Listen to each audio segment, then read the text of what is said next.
Last time on CIP. You can't bring law into chaos. Yeah. Doesn't work. Like Faye Valentine is our changeling temptress, and then Spike Spiegel walks into the bar. I can almost see him saying, but I've always liked you.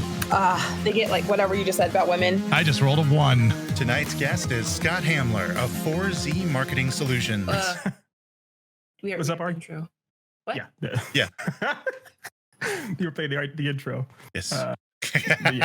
Oh, did you think did the last time on CIP throw you? Yeah, a little bit. Who is that delicious sounding girl right there talking? Yes, I always like to throw blood spurting out of her mouth. I like to tell little stories with my last times. I like to just, take little snippets from the previous show and tell little fun things. So anyway. Yes. You sound so much like Bob Ross there that it made me happy. I was Happy happy little for a trees. moment. Happy little trees. Happy little trees. Except I'm like, I'm gonna throw a little bird over here. except I'm like the opposite of him with my hair. Happy little bird. I like have the opposite hairstyle. Like. Oh, yeah. You I've seen you back in the day. You had a fro. Yeah. Well, the fro has been relocated to your goatee. Yeah. So should I be like okay, so they're terrifying little trees. Yes. Yes. You gave me to the punch. That's what I was gonna say. Awful little accidents. Horrifying little. Yes. I was gonna give you the punch. Okay, that's a new T-shirt. All right, come on. I'm writing that shit down. Yes, you are. Nate Ross. And speaking of Nate Ross, I don't know the segue. Our guest is also a happy, beautiful little tree himself, Scott Hamler. Buddy, how you doing, brother? I'm good. How you guys doing? Doing good, man. It's been a while since I actually saw you. Blooming over here. Yeah, you are, man. You are. You actually. The thing is, the best part is for those who are watching this who can't tell. Scott has no power at his house, but he's so luminescent, so bright, that he's able to brighten up the entire room by himself. I'm power now. What do you think? Is it a candle? I love it, man. I love that smile. Also, Scott, this is a fun thing. Scott actually did the original voice for the kind of one of the main characters in my book for the trailer and everything else back in the day. So it's always fun for me to see him. It's kind of like the realized real life version of my characters. So thanks again for coming on the show, brother. Really good to see you. Yeah, man. That was fun, and this is going to be fun too. Yeah, I'm happy to be here. Hopefully, we'll see. We'll see. We're every now and then we get there. It's I might go off the rails from here on out. Yeah. Everything else. You're never on the rails, so you're in the good rails. What are rails? What are rails? Perfect. Speaking of rails, worst segue. Wow. Well, you're just trying to top yourself with everyone. I'm trying to bother myself. That sounded horrible. He's trying to rail himself. That's what he's There doing. we go. That's even, okay, that's good night, everybody. Good night, good night. Dude, a whole new level of. Ari's on fire. And speaking of fire, Ari, Nate, whatever names are. Nate, do you have the trusty die to get me to shut the hell up? Yes, and I'm going to roll a 1. That means Thank Ethan God. doesn't get to speak for this. No, I'm kidding. Okay, so we're 1d10 for the first. Yeah. Okay, so I'm gonna throw that. 3. Oh, I don't think we've ever done this. Correct me if I'm wrong, Ari or Nate. War. Have you ever done war? No, we haven't. I We don't think we've had haven't. that, like a straight up war. I don't think we've had that. What's it good for? Absolutely Absolutely nothing. Except for good stories. Except for good Hey. stories. Yes. I fly off the rails and Ari puts us back on them. Okay, now I'm gonna throw this in here just because I have to. Because what are rails? So just having that, now I just see a commercial of going like war, and then like what is it good for? And then stories just comes up and like the rainbow and all that stuff. Anyway. You see a whole bunch of confused soldiers like about war? What? Exactly. Oh shit. Okay. Okay, so another D10 Oh no. Yes. or something. Yes. I don't know. 2. So 2 is a store or a shop. Oh, okay. Store or a shop. I don't think we had that one before either, actually. So I don't think We're so. just picking a store or a shop. Yeah. So it's a war. It's a war in It's a a war store. store. It sells store. wars. Yeah, It's a war store. Hey man, I'm getting some Mother Courage and Her Children vibes up in this piece. Okay. Oh yes, perfect. Yes. I love it. Ooh, and 2 for the time, so we're in the present. Ooh. Yeah, we keep getting present. That's fine though. I mean, that's fine. Yeah. Okay. You can do a lot with the press. You can do a lot of presents, especially war in stores now. My God, you can have a Apple versus Android or whatever. So Sarah, Is it a Costco? Is it? Costco. Yeah, you can have definitely have Costco. I've seen some That real is war costly. Costco today. Yes. Too much so. So Sarah, so we're doing the full blown list, right? You said we can do that one. Yeah, that's fine. Okay. All right. I can You sort never of know. come. So the total number is 289. 289. Let's try this. Let's see Yeah. if it does this. I just threw a whole shit ton. Okay. I hate bell curves. I hate them with Yeah, I all of do a too. passion. 147. All of it. Yeah, that's pretty much damn. We've done that a ton of hates times. us. I'm throwing that again. Yeah, we have. It's Mediator. We did that at least twice. I Okay, think. this is a little Yeah. better. 129. We have not done that unless it came up on the other one. King. We have not had a straight up king before. I have not. So My so lord. king. So that's a good Okay. one. I'm going to put that lock that one in. Okay. And that'll be number Okay. 2 because Scott's is number 1. So number 2 is king. I want to keep this just because it is 128. Really? Yeah. Did you plan that? You said you actually adjusted the die just right to make that happen. Hey, the stream, the stream, that those on the stream have the proof. They do. The proof is in the stream. So the proof is in the stream. This one is designed just for Ari. I don't think we ever had this before either. Oh. And this one is Ari's favorite. You can tell because it's all capitalized on this list. Killer. Just straight up killer. I mean, Sure. I don't know what you're talking about. And she salivates and cackles maniacally with lightning crashing in the background behind her. Excuse me. Sit down, Ari. Sit down. Sit down. Okay, last throw. She's salivating there. Oh wait, we don't need to do another throw because we already have the character. I just threw it She's for so fun. Blur. Yeah. Yeah, that's fine. You can throw for more fun. You can. So Yeah, I'll just sit there and what we throw it have now, repeatedly. Mr. Hamler, is the genre we rolled for is war. The setting we got is a store. The time period is a present. Archetype number 1 will be your character, Scott. Archetype number 2 is a king, and archetype number 3 is killer. So this is the point of the show that pretty much everyone likes the most. It's the point where I stop talking and our guest regales us with their character. So what you got, Scott? Oh, just talked about what the character that I gave for the survey. Yeah. Mhm. So the character's name is Ark, and she's a young lady, a 17-year-old young lady, and we just discovered she has poos for hair. She is a black girl with brown hair, and she rocks a large sword on her back. Because every cool character has a sword, Pretty let's much. keep it consistent. Absolutely. Pretty much. A must have. Yeah. You're not yeah. badass if you don't have a sword. That's just science. Yeah, Yes. literal science. So, those I think are all the details that I've given. Sure. Now, now you mentioned that she carries a sword. Is she like a what is it, Ari? They're a paladin that does magic. Is it just called a magic paladin? Is that what it is? A paladin can do magic. I mean, there are a bunch of different. I mean, this is D&D. Like, there's no reason we have to adhere to these archetypes. But yeah, paladin can do magic. Okay. Eldritch knight can do magic. Oh, just night. You know. Yeah, okay. Stuff. So, People can do magic with swords. Yes, they can. They definitely can. I was thinking about that for Ark. Is she like a profound sword swinger that she doesn't really have to worry about magic, or can she do both, or how does she rock it? Yeah, she can do it all. Yeah, magic. She's Love a it. swordswoman. as well. Yeah, can do both at the same time. Word. Okay, I love it. Okay, the love first thought I had. What did you say, Nate? Oh no, it was me. I just said I I'm love sorry. her. I would read a million words already of her story. right. Yeah.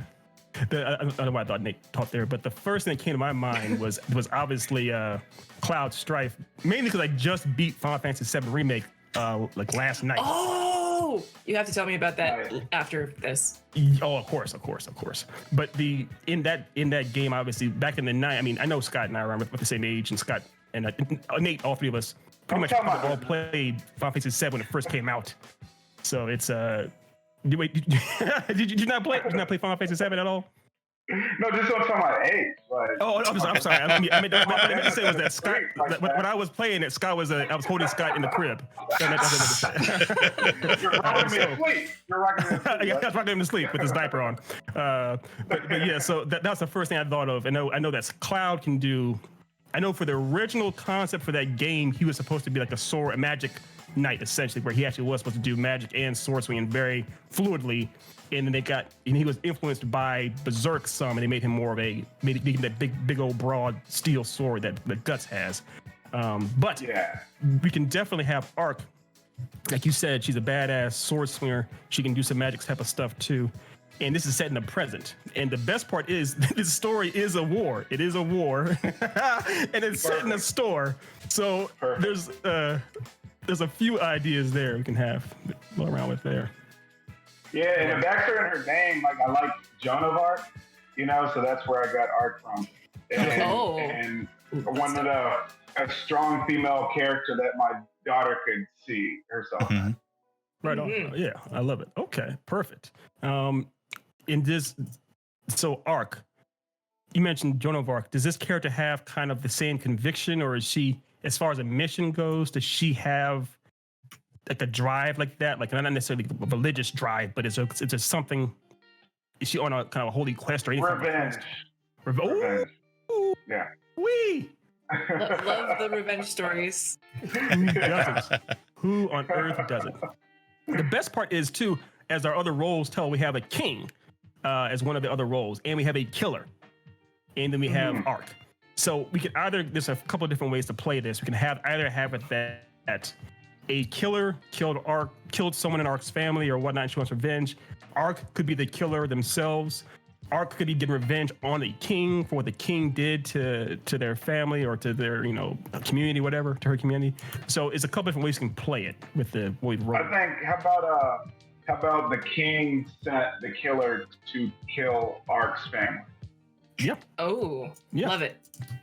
Which also begs the question, why is Arc's family important enough that a king would want them murdered? Would hire an assassin to do that? If you really want to lean into the Joan of Arc thing, have it be like, maybe, like, I don't know if we want to do a prophecy, but like maybe it's the thing where it's like he knew that Arc would rise up eventually to overthrow his despotic rule. And he's like, no, let's take him out. And she's able to escape. And the family I think you and I spent way too much time from here. her bloodline. I was thinking the exact same thing as Nate, more or less. It wasn't as handsome, but I was thinking the same thing, where either her village or her community or her people, it was prophesized they were so important, they could do so much. Either they have a history of having this magical abilities or being badass sword slayers, and there was some prophecy saying that they would bring doom upon his house, essentially. Yeah, and in I like full Oedipal fashion, because he heard this prophecy, he decided to go ahead and destroy this village. And because he did that, it's going to lead to his downfall by, Yes. So yeah, I'm on board with that. Okay. Now, because Ari loves some killers, her and Light Yagami have been dating for years. How are you? That's incorrect. I'm sorry, she dumped him. She dumped him for. No, he dumped me for L. So like, wow, you know what I mean? Yeah. Wow. Sucks. Wow, I'm so sorry. It's not you, it's him. It is though. Do you have any ideas for fun? Because we always do our heroes and our characters. We kind of build that way. Do you have any ideas just off tops for what could be like a fun killer type in this story? Well, geez. if it's like if the killer was sent to well, here's a question. Do we want the killer to be sort of present throughout the story as like a secondary antagonist, or do we just want them to be kind of like a one-off battle type thing? So, you know my answer. I love villains too much to let them be just one. Okay, Yeah. so the killer is going to be like our main antagonist. Like the king is obviously like she has to kill him at the end, but the main obstacle for her is this killer. Yes. Because the way I see it, from what Scott and Nate were just saying, was essentially Palpatine sent Vader to slaughter a whole bunch of younglings. Mhm. This youngling saw all their fellow younglings and family get killed off. She has beef with Vader still. However, she knows that the high command, the Palpatine, did it. So she wants revenge on both of them. We can't have either one of them get off scot-free. She has to take down both of them. Yeah. I'm going to throw something out of left field here, just to throw the option on the table. Mm-hmm. My immediate thought was killer. I don't think this is a spoiler, but do a Bucky situation.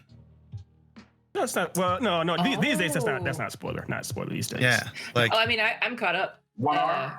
So like have it be where like she runs into a character and befriends this character, and like this character helps her through to get to the king to take care of the king, and then in the final showdown she finds out that this character actually was actually the tool the king used, but maybe it was unwilling or something like that. Oh, you got some rest this week. You got plenty of rest. You had a good meal. That's you had a good shit. meal. That's good shit. That's what are you doing? Why are you better at your job than I am? That's what a weekend of insomnia and depression will get you. You know. Jesus Christ, you're a true artist. You're a true artist. So I'm sorry for your beauty. But yeah, we got to do that then. Unless Scott Winter has Soldier and Gotham is top of mind. You know. Yeah. Still Winter Soldier and Gotham. I love it. That's it. That's a perfect idea. That title's too long. It should be Winter Falcon. That's all I'm going to say about Winter Falcon. Yeah, that'd be pretty cool. They missed the boat on that one. Right. Yeah. They missed the wings. Yeah, Winter Falcon, WandaVision. Yeah, There you go. I agree. Okay, so yeah, let's do that. So the idea is, I guess, then that the king. So we're doing store, and it's modern day, and it's a king. We could have it that this king is essentially, that's this, the elephant in the room, is maybe a Mark Zuckerberg type or Elon Musk type. Oh yes, please can we kill Elon Musk? That's Act 3, Ari, Act 3. Oh, okay, but sorry. The king drives a Tesla. or he has a Tesla carried by a whole bunch of people all around town. But he's able to use technology basically to brainwash this killer, or something like that. Maybe because if we're going with the idea that this killer uses social media. He uses social media to literally brainwash this killer. We're getting real. That's sort of like, yeah. So I'm getting like, have you seen Ex Machina? Of course. Yeah. Of course. So I'm getting like, oh, I forget his name. Oscar the Isaac? character that Oscar Isaac plays. Yeah, I can't remember his name either. Yeah. But I'm getting that kind of vibe from this character. This kind of like, sort of sinister but sort of amiable type of dude. Bearded while dancing kind of a guy. Yeah. Yeah, well, employing sex slave robots as, what? No, we don't have to. I'm sorry, I blacked out when you said sex slave. But that's that's a perfect type. Rails. Where are the rails? Where are the rails? Back to the rails. But yeah, that definitely makes sense. Having him kind of, that's essentially what a modern day king, so to speak, is like. A cyber king is like that. So that's kind of our trope. We can not trope, but that's kind of our type we're leaning towards, something like that. So we can have it that king, and I guess the idea, like you said, there's a prophecy of some kind, Nate, where it's determined that Ark's family or people. Are we going with family or her people? That I'm going with family. It's closer. Yeah, her family. Okay. It's more personal, and if like some of her family was in the employ of the king, maybe that's also extra connection. Yeah, they worked at the store or this Amazon-esque type of empire, essentially. Could Yeah. I throw in a potential push for have it be both? Have it be the family and the town? Like the family is what she cares about, and like the town is just kind of like a secondary thing. And the reason why I say that is because we have it set in the present, and I, like, I don't know, part of me is like, if we're doing a story about the present and war and everything, it's like that's kind of happening a lot now, and it might be something to comment on, maybe. I don't know, just throwing it out there. Mm. No, that's yeah. So like like that. the collateral damage of target. So maybe they tried to bury the targeting of the family within the entire attack on the town. Yeah, like a deliberate Chernobyl type of thing, like bury it all, kind of cover it, massive cover type of situation. Yeah. So maybe pretty they're much trying to unionize. all we want is a 15-minute break once a day. Yeah, I agree. It would be funny is if that's kind of essentially what leads to the prophecy is Ark's mom comes up to Oscar Isaac like, look, man, all we want to do is just have a couple of benefits, just some healthcare, not all, just some healthcare. Sure, of course. And he pushes the Mr. Burns button to drop the floor or something. Yeah. You don't have to pay healthcare if they're dead. So there you go. I love it. Yeah, but that's a great idea. That basically it is that they're trying to deliberately kill off this one family that seems to be a problem. They believe it's been prophesized that essentially that someone in this family, don't even know who, but somehow someone in this family will come up against this king. They will develop some kind of technology, or they will be able to do something that will surpass them and make their empire, their Amazon, quote unquote, obsolete. And because of that, as opposed. Oh, I'm sorry, you weren't finished. Go ahead. No, I was basically done. All I was saying was that it's not even necessarily that this person is prophesized to kill them, but just prophesized to surpass them in business. That's all it takes. But yeah, what are you gonna say, Ari? I was going to say, what if, since this is sort of in the present, what if the quote unquote prophecy is more like a statistical evaluation of some kind? Yeah, that makes sense. Yeah, So if they're coming up with this, if they're coming up with this new technology, it's like this algorithm is like this family or this technology or so will replace you. Yeah. And what if they discovered something within the company, since they work for it, that could bring the company down? And they can lose all their profits because one of the parents or they saw somebody with that IP address hacked into something, and they found some dirt about the company, like they used slave labor somewhere, and that would bring the company down. Yeah. Oh, okay. Yes. Yeah, we can go that route too. Yes. So I was thinking about, there's a couple of different ideas. I like that idea that actually within inner office politics actually is discovered that there is obviously some skeletons in a closet, and they see that person as a threat and they want to take them out, eliminate them. We can go that route, actually have it as just that direct, essentially. There's an algorithm pretty much determining that this will ultimately, because of this incident, it's inevitable that this will lead to your downfall unless you literally eliminate them, unless you literally kill them off, unless they are off the board. And he's like, well, we can't just kill the king's like, well, I can't just Oscar Isaac. It's like, well, I can't just kill off, this person, this family, or even actually, I guess that's the thing too. It's not even a family. I can't just kill off this person. And like, well, how about you actually make it local? With our Amazon-esque power, we can do all kinds of things. This is reminding me a little bit of like Ready Player One, when he bombs his entire stacks community, to just get him.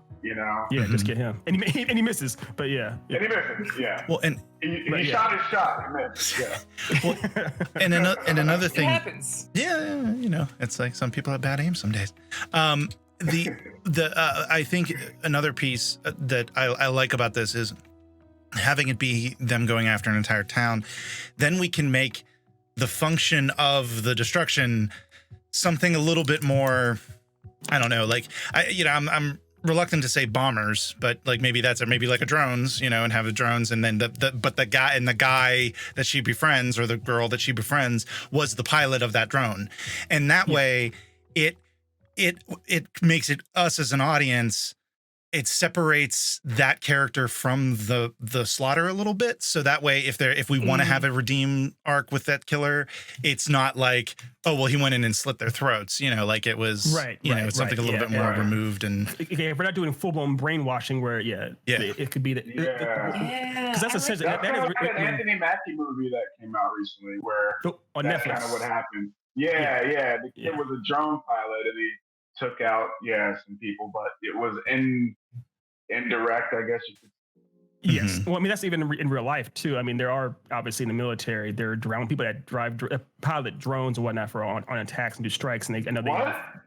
Yeah, I'm sorry, Scott. I don't know how to break this to you.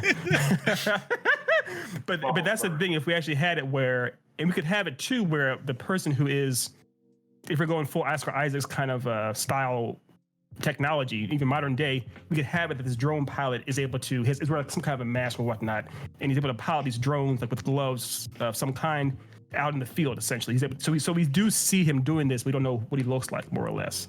And we see him piloting these drones. Like you guys say, he's able to order essentially a drone strike, a mass drone strike on this town in an attempt to kill off this one woman who more or less found this one incident, this one wrongdoing. And it didn't even have to be brought to the attention of the king. She may have realized if I bring this up, it'll damn me. So she didn't even do that, but still, it was discovered through the algorithm that this had happened, and there was enough to get them caught. I think it would. Well, here another way we could take it, throwing it out there, that this person was just like, I don't want to do the just following orders thing directly. Like I don't want to do that too much. This little played out. For the killer? Well, for what? For the killer? For the killer, yeah.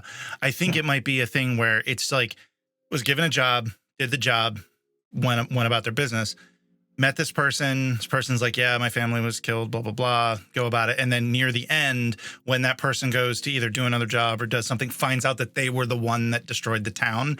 And now they have to, like, now they're like, okay, I helped this person and I'm also one of the people that this person wants to kill. And then, how do we handle that? Like, I think that might be interesting. Yeah, that'd be very interesting. One thing too, because obviously Scott's character arc has a sword. The first thing I always think of when I think of a sword is it's a very personal type of weapon. Also, it's a weapon of means. Like odds are you don't have access to a big gun if you're carrying a sword.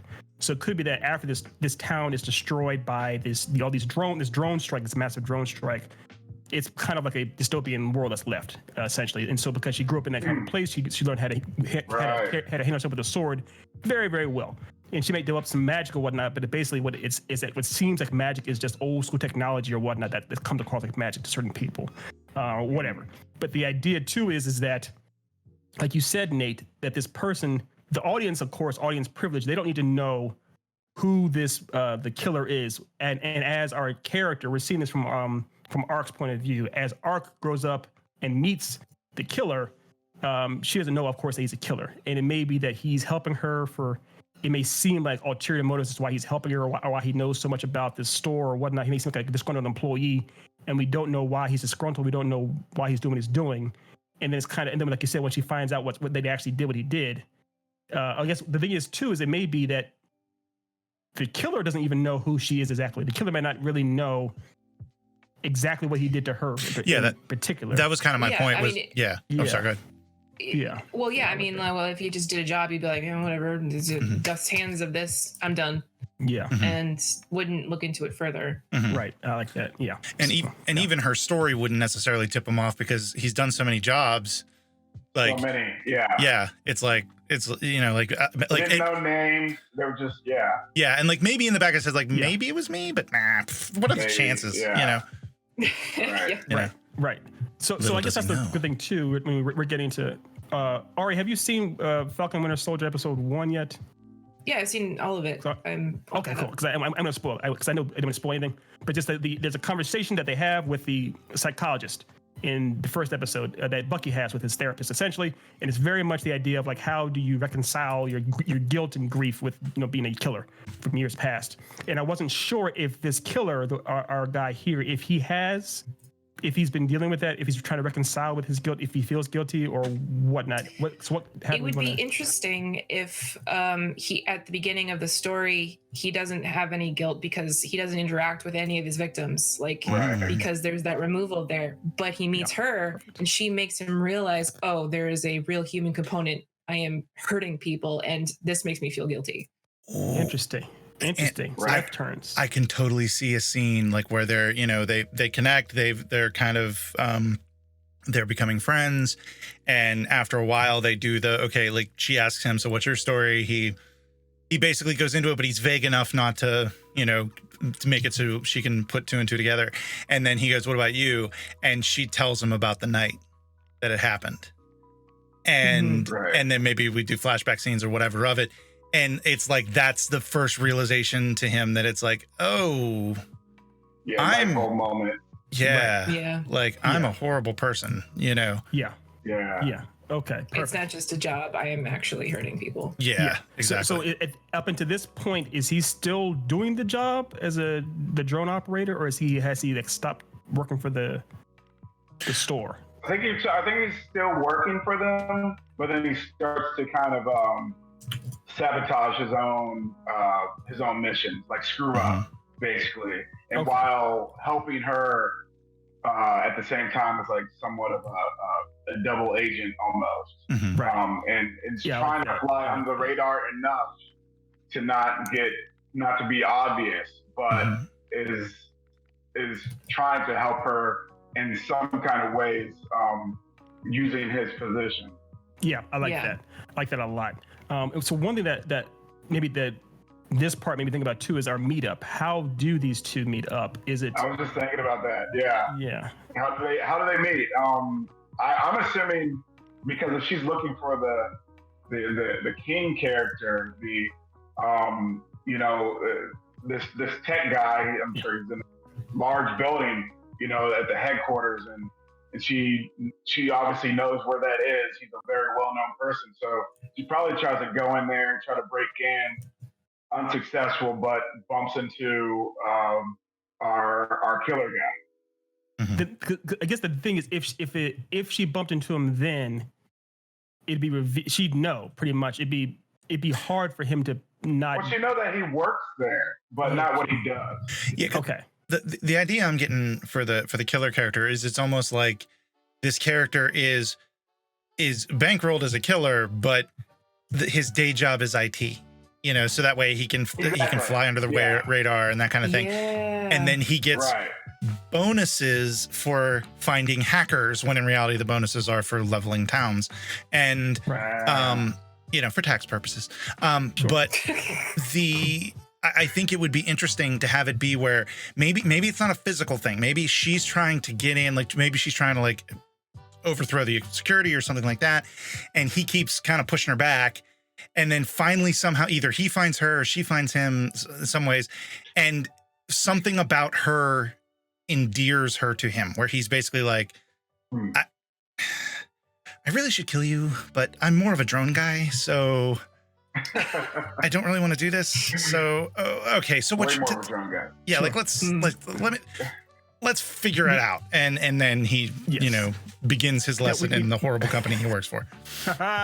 we could go that route, and we could. The first thought I had, going old school video game logic, was more or less that our drone pilot, because he is still a tech guy, he was trying to basically, in this wasteland that is Ark's home, her world, he's out there trying to find parts from things because he's done several drone strikes. He may have actually done more than one drone strike on this one place, and he's trying to find a certain piece from his actual previous attack or something, and he's out there trying to look for this part, and while he's out there looking for it, it could be that there's other nomads or kind of savages out there in this no man's land type of place, and Ark actually helps him. Ark actually kind of saves his life, or the two of them work together to survive. Maybe both, maybe the killer's using some tech he has, and she's using some tech, she's using her sword and everying else, and so the two of them. Wait, just real quick clarification question. So how soon after this accident do they meet? So I was thinking that it happened that Ark, because I wanted to give Ark time to grow up and become good with a sword in a wasteland. So she'd had to be somewhat younger. I don't know definitively like a decade or how long necessarily, but it would have been long enough for her to have trained sufficiently with her sword and gotten good. I have an idea. Never mind then. I have an idea. Let's say this guy's been doing these drone strikes and he's, sending them out and doing this stuff. And something happens where in this particular job, or maybe, it's a different job. Yeah. It doesn't necessarily have to be associated with Ark. It could just be a different job where he used specific types of drones. and he had to use them for whatever reason. And in the thing, they got lost. And years go by. He tries to get them at first, and then he just can't. And then years go by, and then it comes up. Another job comes up where he absolutely needs them. He cannot do the job without them. And his boss is basically like, "Do it, or you're fired." And by fired, I mean bullet in the head. And he goes, I mean, I'll fire at you. Yeah. yes. And he goes, all right, fine. So he goes out, and, being a little bit of a tech guy, he's kind of like, trying to get out there and do that. And then he runs into Ark, and then, Yes. Yeah, that's like my thing. That works great. And we could actually have it. He does have tipping. So I guess the thing is too, is we don't have to, we can go either way, where we do definitively see from the jump that he works with the main home office with the store, and he does know the big man, and it's established that he's going to get parts for the drone to do another strike. Or it could be that if we're seeing this from the perspective of Ark, she pretty much just sees this random dude out in the wilds with some tech, essentially getting jumped by a whole bunch of guys, and saves him. And she doesn't know who he is, and the audience doesn't know who he is either. I think it might be more compelling if the audience doesn't know, because that way, when the reveal happens, the betrayal that Ark feels, so will we, essentially. Well, Yeah, I agree with you. I agree. I submit this. Maybe having it be not completely unknown. Maybe have it where there is a scene, like maybe just have like kind of, intermittent establishing scenes with Ark, establishing her, establishing what type of character is, this character, establishing the character, but not going into detail. So like the guy's like, he's sitting there, he gets a file on his desk from his boss, and he looks at it and he goes, yes, I can't do this. I told you my last whatever drones were lost back in 05. Well, then you need to go get it. We hopefully we're almost back in. Okay. You got him back though. Okay, hold on. Scott, can you hear us, bud? We can hear you, bud. I can hear you, but I cannot see you. Yes. Okay. Here we go. He's coming. There we Nice. go. That was quick. Okay, that wasn't bad. Awesome. Might have been worse. I've had much worse drops than that. Okay. Awesome. Glad I got you back. Awesome. So, okay, I'm sorry. What are you saying, sir? So I was just saying, he gets the file folder. He's like, I lost those back in 05. And he's like, well, you need to do this job. Well, I can't just job without those, without these. Again, just like listing the serial numbers. And then he goes, well, then go get them. And he's just like, damn it. I like that. Here's the thing. I think we can have our cake and eat it too. Again with the cake. Kind of, I need cake, pie, fattening. I need fattening foods, carbs. The thing is if we have it that essentially we don't see the face of the killer, or we have it where he's wearing some kind of he wears like a helmet when he's able to pilot these drones. So if he's wearing the same getup, essentially when he's being spoken to by the king, the audience won't know who he is, essentially. And like you said, we'll go get him. All we have to do is then we can do a cut almost either immediately or whenever we do a cut to this person out in the wilds doing this stuff. People might think it's possibly him, but they don't know. They have no reason to believe it definitively. Right. He looks also, I imagine if he's out there, he knows he would stand out like a green thumb if he's all teched out and everything. So he's meant to look much more like the people out there. He's dressing like the locals. Like the locals, yeah. Well, so, yeah. What's funny is, for some, and this is just me, and I know if y'all don't want to go this direction, I completely understand. But in my mind, being that this is a drone person, you guys are going Vader with him. I'm going, like me. Like, I'm going like fat dude in front of a computer, doesn't know shit about the real world. And that's part of the reason why Ark doesn't like straight up off him right off, because she's just like, oh, look at, he's just so sad. Here's the thing, we're both right. You have to understand when he's teched out in his gear, when he's in his gear and his suit, he looks like a badass. However, when he takes it off, he looks like a regular person.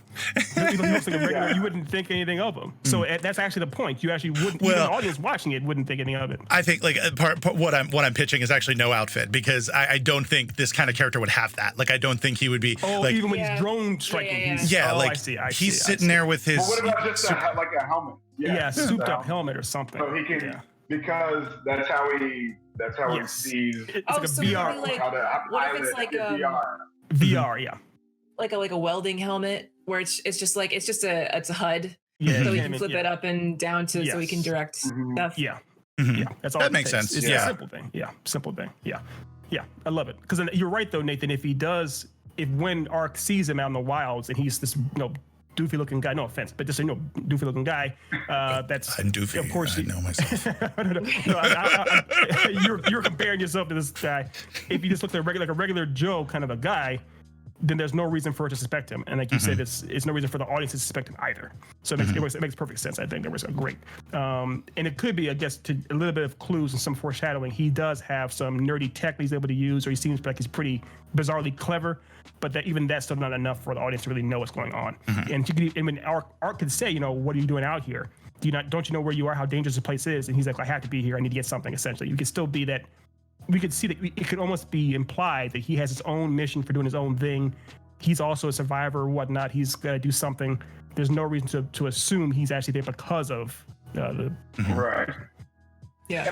And I think we should add in there, like maybe he's told a different story, right? Like he's told that these people are doing bad things. Yes. So that's why he has to do that. But through meeting her first person one-to-one, she's like, actually, we were the good guys. We were doing good stuff. I love it. And these bad folks, they destroyed, So because he's still like, if he's a drone pilot and he murdered an entire place, and he's aware that he did that, that's still a bad thing, even if he comes back around. But he thinks that he's doing the right thing for for good reason, doing a bad thing for good reason. But then learns that, oh no, I'm actually working for the bad guys. Because this young lady told him her story. Yes. Yeah. No, I love that. I love that idea because the whole idea that history is written by the winners, so it's pretty much he's been told, especially that he's been kind of indoctrinated by this massive empire. They've been telling him all these things, and he has no reason to doubt them. And this may be essentially on some level his first time really going out into certain areas. Essentially, he may have been very closeted. So that's what I'm thinking. Like I'm thinking this dude was like pasty skin, like he was in his office, like that was just his thing. Like he never went, he never left the city. Like he was just being told his entire life he's just being fed. These people are bad. You're doing the right thing, and for him it's practically a video game. Right. I completely Yeah, exactly. I do like that. They're not That's good human. commentary. Yeah. Especially if he's just like a clueless white guy. Like you can do a lot with all the dynamics. Sure. Yeah. I love it. And then because the whole idea too, as far as the dynamic and the dichotomy, if Ark is a young black girl that's comes from a very different life as opposed to this white guy that's very Texas. It's a very kind of interesting buddy cop situation there too, opposites and doing their own thing, which is good too. So yeah, I like that a lot. I like that. So yeah, I think I'm not sure how much we need to get into as far as how Ark was able to learn how to become a skilled swordswoman. Is it more or less just that her growing up in this environment? Was there someone that gave her the sword? Yeah, maybe like her. Sorry, go ahead. No, go ahead.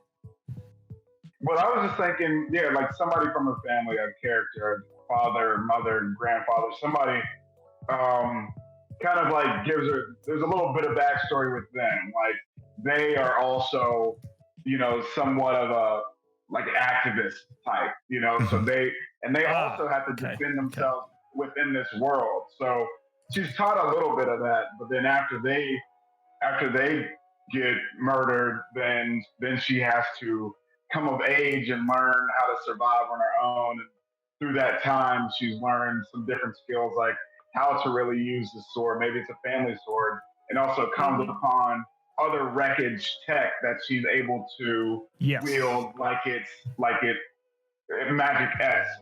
Yeah, that's what I want a lot. Yeah, I like that idea. Yeah. I'm sort of thinking, I was thinking like along the lines of Mulan and Rey from Star Wars. So it's like a family heirloom, but also like she's forced to survive in the wild with it. Yeah, so that's a good cross section. Mulan and Rey, Mu-Ray or Raylon. Raylon Musk. Ark Raylon. Somebody cut his mic. but yeah, I like the idea. It's a family heirloom of some kind, and like you said, Scott, she by being out in the wild, it may have been true that her mom was if she worked at this massive Amazon-esque type of place, she told her along the way, when she was younger, she told her different things about how to use certain technologies to do certain things. So in the wreckage, she remembers certain things. She's able to kind of cobble together Iron Man, Tony Stark style, different types of tech, different things to use. So, in a cave with a box of scraps. Oh my God, Jeff Bridges, Obadiah Stane. But yeah, something like that. That'd be a lot of fun, and it'd be fun to see her using her Buster Sword and and Batman gadgets essentially in this dystopian universe. So yeah, that'd be cool. Yeah. And so I guess the thing is too is that once these two do meet up, part of the journey is her journey is obviously to get revenge on the king, but I think she might be aware that it's too hard for her to infiltrate the Shinra Corporation just walking in the door, and it may be that the way that, I guess, like you said, our killer recognizes he needs help in this world. He can't do it by himself. So he may find a way to coerce, or not coerce, but entice her. Like, I can promise you, I can get you in there if you do A, B, and C or whatnot. Because again, he doesn't know who she is. So he may be like, yeah, I'll help you get there as long as you help me find this one thing or what have you. So essentially they develop some kind of a partnership because he needs to survive and she needs to get into the Shinra building or whatnot. I had a thought. So I think it obviously being that everybody in this area essentially knows that this company has destroyed them. He knows it would be a bad idea to come waltzing in and being like, "Hey, yeah, where are you from? I'm from this, this company." Yeah. Because, not going to go well. So he's going to keep it under wraps for a while. Yeah. And I also thought a little bit of his backstory as well could be that maybe this company is extremely unforgiving. Like you mess up once, you're dead. And him losing these things was a mess up, but he was able to hide it, and he's been able to hide it for this long. And then now that he needs it again, he's basically like, okay, I need to go find those things and then do this job, and then I won't die. So this is really high stakes, and maybe something along the way happens where it's basically going to be like, oh, they're going to find out that I'm dead. So I'm dead. Yeah. I'm dead now. So guess what? Yes. I'm part of this company, and I can help you get in. Keep me alive.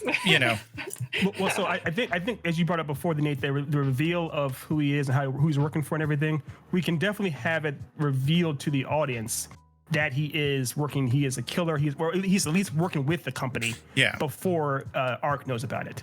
As far as why he's so motivated to do these things, and pretty much even have it where Oscar Isaac shows up in a hologram saying, have you found it yet? Or if he doesn't know, it doesn't have to be Oscar Isaac, but essentially saying, where are you? I thought you were supposed to do this airdrop. Oh, I'm sorry, sir. I had to go do this type of thing. It's revealed essentially through the interaction that he works for that company. We don't even have to know necessarily that he is the grand killer of killers, but it's revealed that he works for them. So pretty much while Ark is trusting this guy and working with him, it's revealed that she shouldn't be, at least on some level. Well, but I think that what I'm suggesting is at a certain point, he realizes I'm dead. Like I've screwed up. It has been revealed that I'm dead. So he basically has to go to her and say, okay, look, I work for this company, and like we can reveal it to the audience earlier, but I think he goes to her and he's basically like, I work for this company. I know, please don't kill me. And I can help you. I can help you get to the main guy, and please get to the main guy so that way I won't die. Right? Yeah. I like that. I like that. His motivation changes. Like now it's for my own self-preservation. I need you to go in there and kill him off. Yeah, I like that. It's pretty much the killer who was hired to kill her family, hiring her to kill his boss. Oh, I like that. It's a circle of life, Mufasa. I like it. Or circle of death. Yeah. Say the same. There you go. Twin brain. But yeah, I love that. I love that. Okay, cool. Well, that seems like a good place to cap it, I think. I'm excited to continue this. Yes. All right. Okay, so does anybody have anything they want to cover, talk about, chat about, anything before we wrap this puppy up? No, that design is amazing. Great job. Oh, thank you. Yeah, it's awesome. And this is the dessert to the banquet we've had. I always love this part. I'm going to with your permission, Ari, I'd like to go ahead and describe Arc. Oh yeah, to the, go ahead. Okay. Go ahead. All right. So Arc looks amazing, looks badass. Her puffs are are on point. Her Buster sword, the handle to her Buster sword is perfect.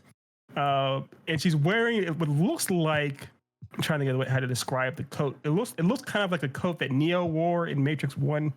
You're like maybe a duster. Yeah, it's a duster. Mm-hmm. It's definitely a duster. It's definitely a duster. Yeah. It's funny, even though she is badass and she's from a dystopian, timeline, she still looks somewhat hopeful, youthful. She doesn't look angry and sullen and Mad Maxis. She looks still, somewhat happy. So that's cool. Yeah. Very, very cool. She's going to kick your ass and have fun doing it. Yes, I'm going to watch it. It can be fun. Revenge should be fun.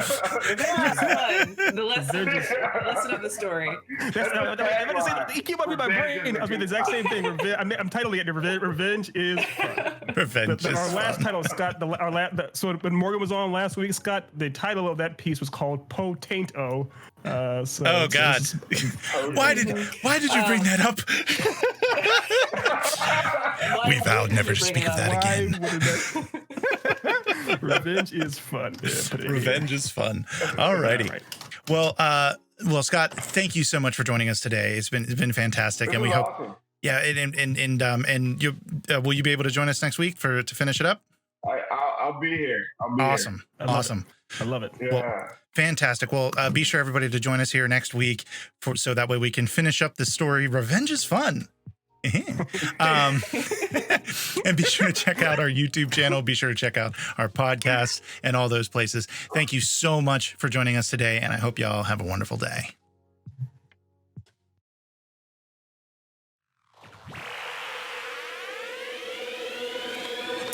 At Geek Insider, we foster relationships with those in the geek sphere so we can give our audience the insider view of entertainment, tech, and more.